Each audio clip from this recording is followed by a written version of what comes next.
Hello, my friend. It is so good to see you. It is so good to sit down, film, and be back in action after a months-long hiatus. I have so very much to tell you. Oh my goodness. I mean, maybe it isn't all that much, but we all know that I like to be a little bit long-winded. So let's chat. Let's chat about all of the things. First of all, let me tell you about the title of this video. This is called either my monthly reset or my June reset.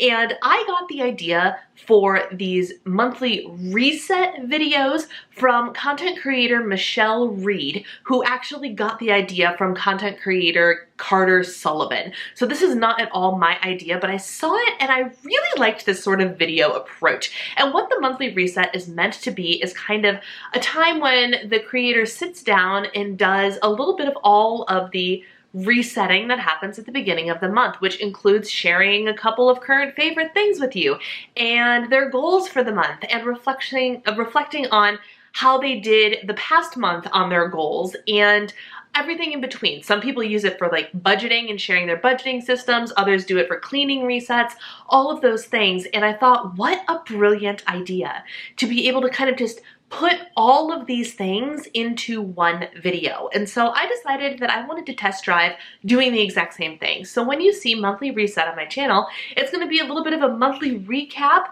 It's going to be a goals video. It's going to be a favorites video, and who knows what else? Who knows what else it'll turn into, but that's what the monthly reset video is going to be. Now, I'll be honest, the first part would probably be all about reflecting on how I did in my past month's goals, but instead, we're going to do a recap of what exactly happened on our vacation on my hiatus. During the entire month of May, up until the 29th, we got home on the 29th. We were in Florida or in Illinois. We spent most of that time in Florida and we had big, lofty, awesome plans for doing all the vacationing things, Universal Studios, Harry Potter World, all of the things.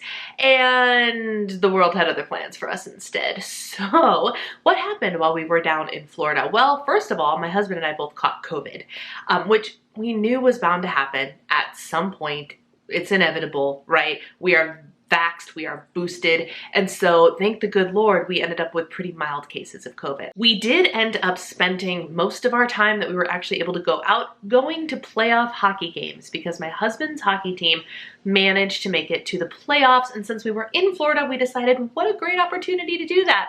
COVID numbers are a little bit lower. Let's go ahead and do that because when will we have another opportunity? So the first week we were there, we went to 2 hockey games, and I could tell you the whole COVID story. Let's just say my husband started to be symptomatic on that Thursday and tested and was negative. So me, like a doofus, continued to hang out and be in close proximity with him because he tested negative for COVID.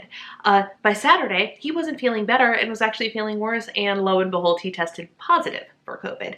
And so I knew then and there that I was in big trouble because I know how this sickness works and I know that it's highly transmissible. And because I was with him throughout his most transmissible period, I knew that I was going to get it. So I tested negative the day he tested positive, but a handful of days later, that following Tuesday, before I was even symptomatic, I tested and ended up positive. Lovely, great. I was asymptomatic at the time, so I was like, not a big deal, but I still have to isolate from the rest of the family. Okay, cool. Fast forward, I ended up with ultimately moderate cold symptoms, runny nose, congestion, things of the like. Nothing that was not survivable, nothing that was panic inducing. I could still breathe, I was getting oxygen. It wasn't a big deal. I was a little bit tired. I felt off more than anything. That was like really the big way for me to describe it, is I just didn't feel right. But the one symptom I was not anticipating, but I had and still have, is it messed up my appetite. The week I caught COVID was actually the first week I was supposed to be on a diet break and eating more calories, and it turns out I ended up eating less. I lost like 3 pounds that week because not intentionally. I really truly did not intend to do that. But anyway, all that to say, we got COVID. Other things that happened. Aunt Flo showed up for me right after I came out of isolation. So instead of wanting to do all the things, I wanted to do nothing for 2 days.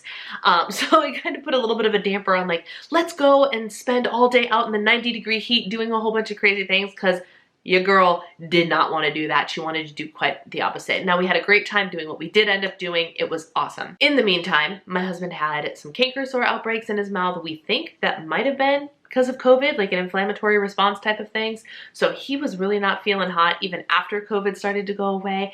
And then finally, everything was all said and done. My husband and I were going to go spend the day in Universal Studios in Orlando, going to Harry Potter World, and my husband came down with really bad food poisoning. Really bad. It was scary how bad. I don't want to tell the whole story because I've rehashed it about 500 times for a bunch of different people in our lives, but let's just say we did not go to the park that day. We got to the gate of the park, but we never went in. And so basically after all of that, and my husband took days to like fully recover from feeling up from that, you know, we were ready for vacation to be over. We're like, the good Lord is not meaning for us to do things while we are visiting Florida this time around. I don't know why, but it is what it is. Life happens. We drove back, stayed in Illinois for a day, spent time with my family, and got back to Minnesota. Finally, finally, we survived. It was a journey. It was not a vacation. It was not relaxing. It was a journey I'd rather not take again, to be quite honest with you.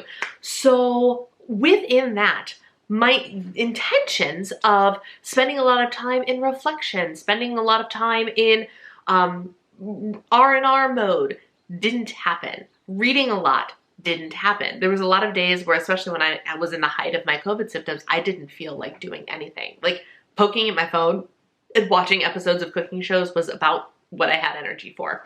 And so I don't have my head on quite as straight as I was hoping I would after this hiatus, but here's what I can tell you. I feel good about being back. I do not feel energized about being back, but here's why.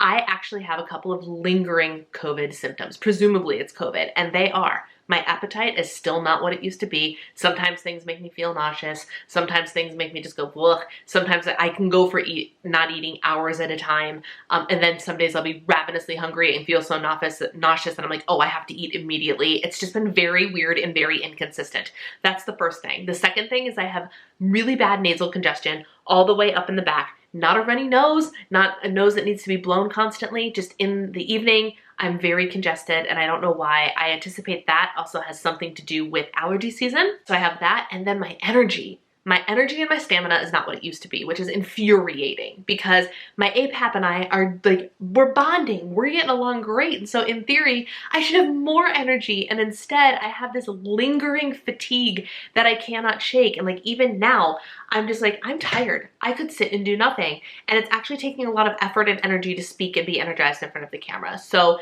I don't know how long that's going to take me to shake. I have absolutely no idea. So I'm going to need you to bear with me as I figure that part out and everything. So May was interesting. Would not do again. 0 out of 10 would not recommend. I mean, we had some nice times with the family. It wasn't all bad, but like in general, we were just like, why? Why? So there's that. But let's talk a little bit about what I discovered and reflected on during this hiatus and its implications for my channel and my brand. I did take quite a bit of time to stop and think about, what do I want Diva and the Divine to be? My blog, Diva and the Divine as a brand, as a title, celebrated its 9th birthday yesterday. And I'm blown away by what this brand has become. It started as a little humble blog and it grew into something bigger than I could have possibly imagined, which is amazing. And so I spent a lot of time reflecting on what do I want to share? What do I want Diva and the Divine to be? And what approach do I want to take going forward? And this particularly I reflected specifically mostly on weight loss related content. And if you saw my Instagram post that I posted yesterday, you already know this, but I wanted to make the formal announcement here on my YouTube channel. Here's what I realized about my weight loss journey and what I share on the internet. The two have never, ever coexisted. What I mean by that is this. When I had my most success losing weight, when I lost 57 pounds, when I was consistently losing week over week over week and most active and making things happen, I had 0 internet presence. I mean, I was on Facebook and whatnot, but Diva and the Divine was not a thing. Diva and the Divine did not exist. And even when I had my little channel that I had before that's long since been buried in the YouTube world, I have 2 videos on there. I have videos from before I lost my weight, and then I have a video that happened long time later that was like me trying to revive the channel and going, P.S. I might look a little different because I lost almost 60 pounds. I never lost weight with any consistency online. What does this mean for me? I've made the decision, and I want to say it was a difficult decision. It was a tough decision, but it really was not. From this point forward, my content, while health and fitness related, will not be weight loss content anymore. I am not going to share the weight loss side of my journey from this point forward. What does that look like? What does that mean? Before you panic, just listen. It means I won't be sharing weekly weigh-ins. The weekly weigh-in does not exist. I will not be telling you, did I lose? Did I gain? Because I don't want to be celebrated if I lost on the scale and being like, oh, she can't do it, and judged if I gained on the scale. I don't want that pressure. I don't need that pressure. What am I doing that to myself for? And what the heck took me so long to realize that this was a thing? So no weekly weigh-ins and no calorie and macro count sharing, because calories and macros counts are so personalized that you shouldn't care how many I need to lose weight, because it's not going to be the same as yours. It's not. Plain and simple. Even if you weigh the exact same as me, it will probably not be the same. So it doesn't matter what my calories and macros are. If you want to know the best way to get your calories and macros, have a coach do them for you. Hire a coach. Even if it's just a one-off thing. I don't know which coaches offer one-off macro calculations, but I know I do, and I know a handful of other coaches I know do as well. We can calculate your personal calories and macros for you. Then you don't have to worry about what other people are doing. And I have a coach who calculates things for me, so I don't have to worry about sharing all the things with you and all of the things. So there will be no more like, what I eat in a day to lose weight, here's exactly how many macros and calories I'm eating. Kaput. Done. I'm not sharing weight loss content anymore. But that doesn't mean that I am not sharing health and nutrition content. And it doesn't mean that I'm not sharing what I eat in a day. It doesn't mean I'm not sharing grocery hauls. All of those things, recipes, all of those types of content are still going to happen. And they're going to get revamped and they're going to be great. And it's going to be focused on health and nutrition. Why is fiber important? How to get more protein? All of those things, because nutrition and health is not defined by how fast or if you lose weight, ladies and gentlemen, and we need to start nipping that in the bud now. I know I gained a following being a Weight Watchers channel. That's not who I am anymore. And while I am still personally going to be in a fat loss phase and trying to lose weight, and maybe occasionally I'll share like a transformation photo of like, look at how it's going, I'm not sharing that side anymore. I will share a lot of the other sides of my life, of home stuff, homemaking, cooking, day in the life, lifestyle, all sorts of things. It just won't be the weight loss specific stuff. But that doesn't mean that you can't take the content that I'm creating and apply it to a weight loss journey of your own. It just won't be with specific numbers, and it just won't be with my results. Okay? And like I said, I want to say that was a hard decision, but it is not a hard decision because it's where I need to go. It is what Diva and the Divine needs to be right now for me. And I'm very excited. I feel like that will allow me to kind of compartmentalize a couple of areas of my life and allow me to show up better for you, feeling less pressure and less likelihood to burn out. So all in all, that's going to be a really great thing, right? So that is the channel update. No more weight loss content, but plenty of content to bring value to your life and to your wellness journey, whatever that journey may be. So that's May. That is my big channel update. I'm sure I will have some other specific updates for you down the road, but now let's switch gears a little bit, and I want to talk to you about a couple of my favorite things from the month of May. I have just 3 things that I want to share with you, and the first thing is a kitchen item, and it's actually not something I used much in the month of May because I wasn't home, but it's something that I have meant to share with you before, and it is a ceramic lined frying pan from Target. It works so well at being the whole non-stick type of thing. It's from the brand, I think, Threshold. I'll have it linked down below. It cleans easy, it's non-stick, and it is the healthier coating. You know how there's that whole non-stick coating is toxic, blah, blah, blah, blah, blah. Use this instead. So ceramic lined products are becoming much more popular, especially in the clean up your act community. And so my husband needed a new everyday frying pan, so I decided to try the one that I think was $20, maybe $30, but I think it was $20 at Target. And you guys, I want the whole collection. It works so stinking well, and it was really not expensive. So if you're looking for a frying pan that is non-stick, we of course still use like a little bit of spray or something, but it works wonders. It works so great. And it is not the $500 pan, you know? I'm not gonna lie. I would love to get like the Caraway Home collection of both their pans and pots and their bakeware, but it's so expensive. Pretty, but expensive. And it's really nice to know that this $30 or $20 pan from Target does the exact same thing for much less money. So if you're in the market for a new frying pan, it's worth checking out. My other two favorites for the month are media that we consume, and they are as follows. My mother-in-law and I finally watched season 1 of Bridgerton. I understand. I understand why it was so popular. I understand why women were over it. It is a really well done show, well acted, and it is got enough spicy, but it is tastefully done spicy. So it's like there were a few moments that like felt a little awkward watching it with my conservative mother-in-law, but also we're both women, you know? So it was also fine, but like at the same time we're like, woo, woo, and the main character, the main guy, woo, woo, woo. Wow. Wowza.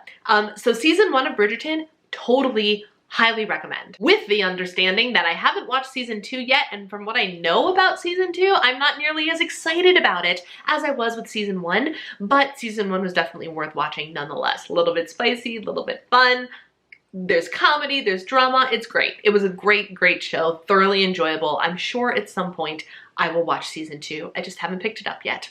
And the other favorite that I have, it's worth mentioning, it's gonna come as no surprise, but the audiobooks of Harry Potter as narrated by Jim Dale. My husband and I finally finished book 7 on the drive down to Florida. He loved it. I loved it. I mean, we all know that I loved it, but like this narrator, this audiobook narrator, Jim Dale, and I just saw the other day something that had like the audiobooks are getting revamped and there was a different narrator, Stephen Fry.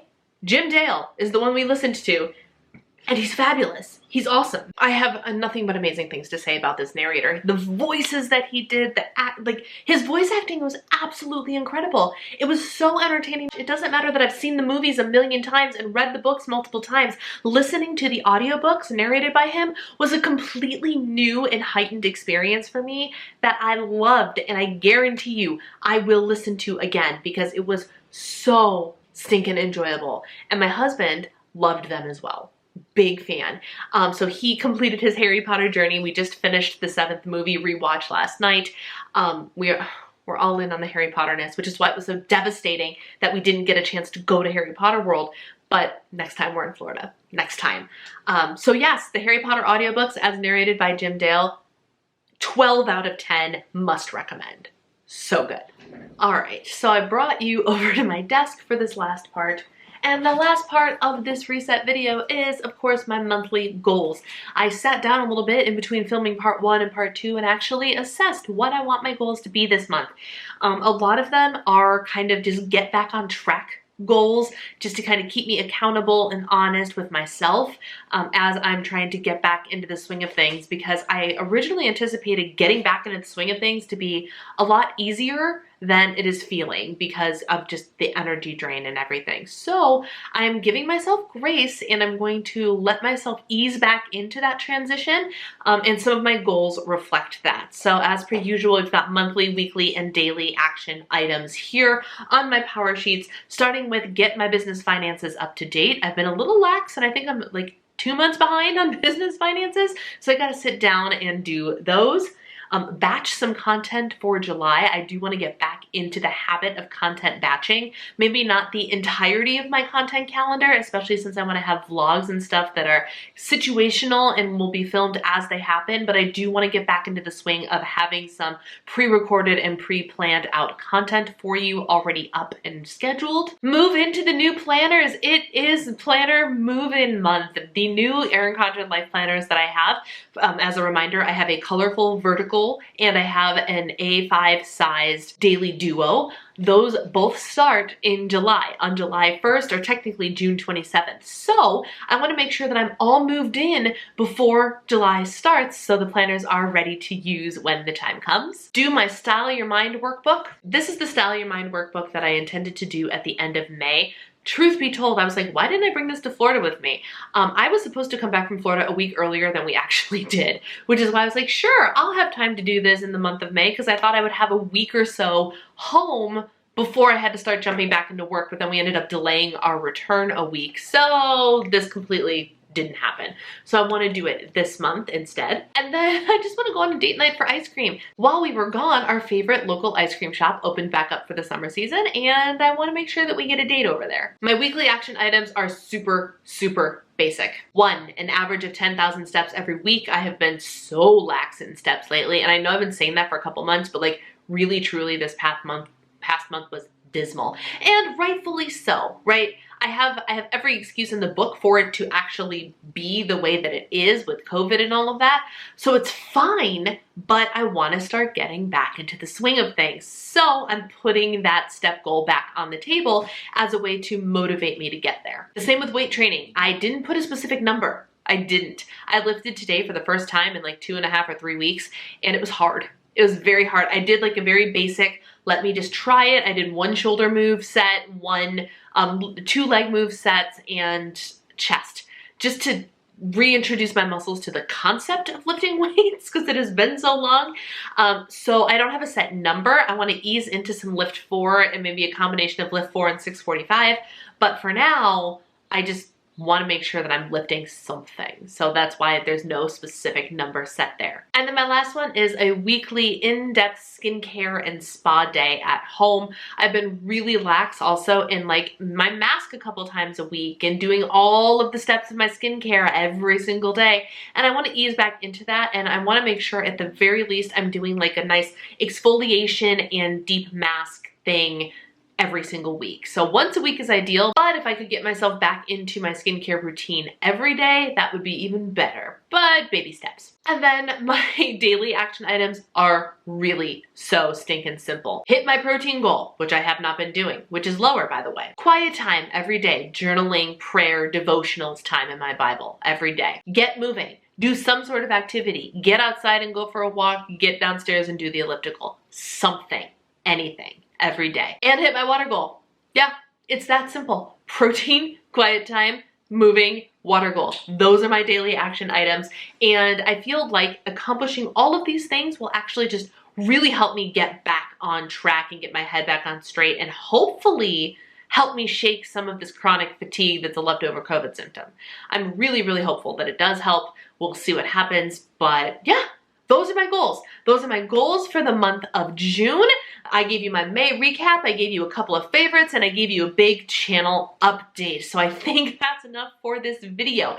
If you stuck with me through this entire video, thank you so much. Comment below and let me know that you are still here with a little star emoji. For those of you that have stuck around with my channel, especially since I've been on hiatus, thank you. When I made the announcement about the change in my channel on Instagram yesterday, the support was overwhelming. So many of you are like, this is a great idea. Congratulations. I'm so proud of you. This will make me want to come back to your content after I had previously actually left. All good feedback, all good feedback. And that makes me so happy. And your support means so very much to me. So thank you for that. Thank you for being here. I'm back. I don't know at what pace I'm going to be back, but consider me back in the office and back ready to create content for you. And that being said, I will talk to you all later. Take care. Bye.